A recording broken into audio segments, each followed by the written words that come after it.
When it comes to the justice system, there are few things more terrifying than being interrogated by the police. Being innocent doesn't mean that they won't suspect you. And sometimes innocent people do get taken in for questioning. But what happens then? Well, today we are going to be looking at false confessions and innocent people who ended up in the interrogation room. In fact, all of these people were completely innocent, but they ended up confessing anyway. So why is this happening? Well, let's find out. But before we get into it, if you could do us a huge favor and please hit that like button, we'd greatly appreciate it. And with that out of the way, let's begin. In 2011, Amanda Knox was accused of murdering her roommate. The case was eventually dismissed due to lack of evidence. However, she spent 4 years behind bars and had to endure multiple interrogations. During one of these, she broke down and confessed. She even gave details about how she did it, even though she didn't do it. She said that she had struck her roommate 11 times with an axe. She also said that she had helped dispose of the body. But she didn't do any of this. She confessed because the Italian police kept telling her that her cellmate was already confessing and saying that Amanda was the ringleader. Of course, this wasn't true. Her cellmate never confessed to anything. Amanda was just desperate to end the questioning. She felt that she had no other option but to confess to something that she didn't do. She later told reporters, "I was trying to put distance between myself and this accusation. And I must have been trying so hard to convince myself that I've done nothing wrong that I ended up convincing myself that I've done everything right." We now move to Chicago in 2004. 3 men had been shot outside of a nightclub. Police took 2 innocent men in for questioning. They had actually been at a different club at the time of the shooting, but the police didn't believe them. After hours of questioning, they confessed to the crime, even though they hadn't done it. This is because the police told them that there was forensic evidence linking them to the crime scene. This evidence didn't exist, but the men weren't aware of that. One of the men said, "They kept telling me there was blood and fiber and DNA that linked me to the scene. I wanted to go home, but he kept asking me questions. I got tired and I just gave him what he wanted." Their fingerprints weren't on the gun and neither was their DNA. It was only after spending several years behind bars that they were released. Sometimes confessions can lead to even more charges. This was the case with Brendan Dassey. He was just 16 when he was questioned by the police. They claimed that his uncle had confessed to a terrible crime that had happened 10 years prior. They told Brendan that he was going to help his uncle get a lighter sentence, but he had to tell the truth. He didn't know that the whole thing was a lie. They also told him that his uncle would be released and that he could go free for 10 years if he confessed. He agreed and ended up confessing to horrific crimes that he didn't do. His confession was over 160 pages long, but it was ruled inadmissible in court. As it turned out, his uncle never confessed to anything. Brendan served 3 years of his life sentence before he was freed.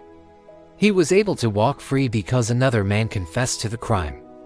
However, that confession came with an admission that he acted alone. Even so, Brendan's conviction was overturned. His lawyers claim that the police coerced him into confessing and that he has lost his entire life as a result. But sometimes innocence isn't enough.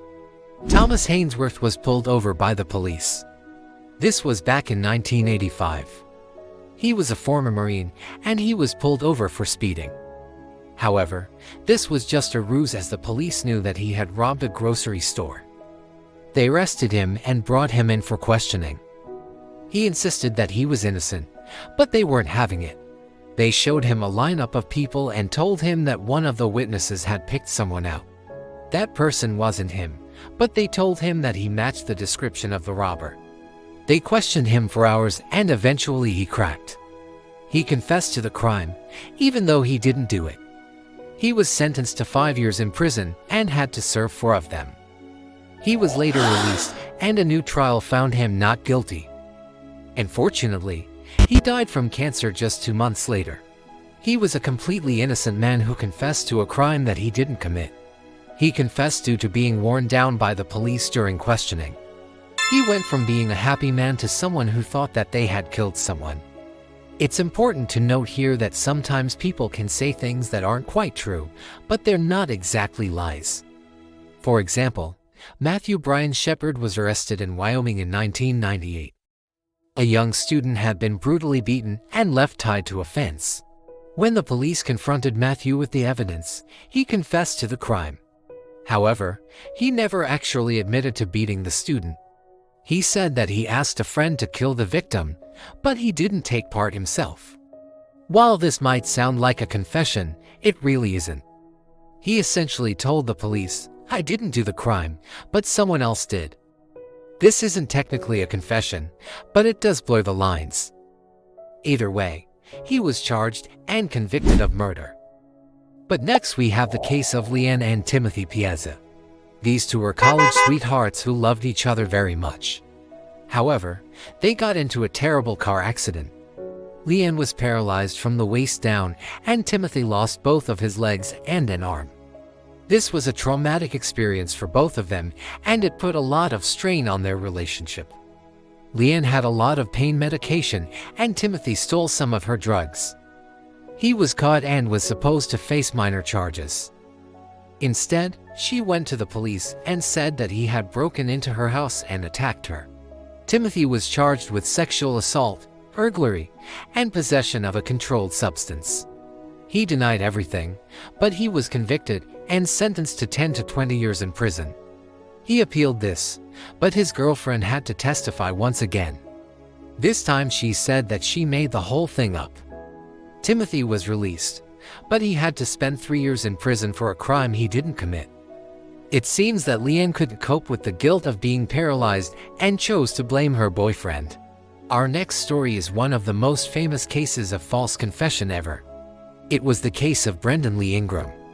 He was a 23-year-old man who was wrongfully accused of killing 2 people. The police took him in for questioning, but they didn't have much evidence against him. However, they said that he matched the description of the criminal. He was questioned for hours and eventually confessed to both murders. He confessed to the first murder in great detail, but he denied murdering the second victim. He said that he would be willing to take a polygraph test to prove his innocence. The police said that he failed the test, and this proved that he was guilty. The judge accepted his confession as real, and he was sentenced to 25 years in prison. He always maintained his innocence, but no one believed him. It wasn't until 27 years later that a man named Daniel J. Deal confessed to the crime. He even took a polygraph test and passed it. Ingram was released and received a settlement from the state. But sometimes the innocent are better off remaining silent. Henry Dean was 15 when he was wrongly accused of robbing a woman. He confessed to the crime, but he later recanted his statement. It was obvious that he was innocent, but he still had to face charges. He was tried as an adult and pleaded guilty to robbery. He was sentenced to 20 years in prison. He was set to be released in 2021, but he had already suffered enough. He was only 15 and had been in prison for 20 years.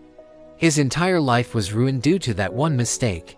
He could have remained silent, but he thought that doing so would prove his innocence. But what do you think about these cases? Do you believe that innocent people can confess to crimes? Let us know your thoughts. And thank you for watching.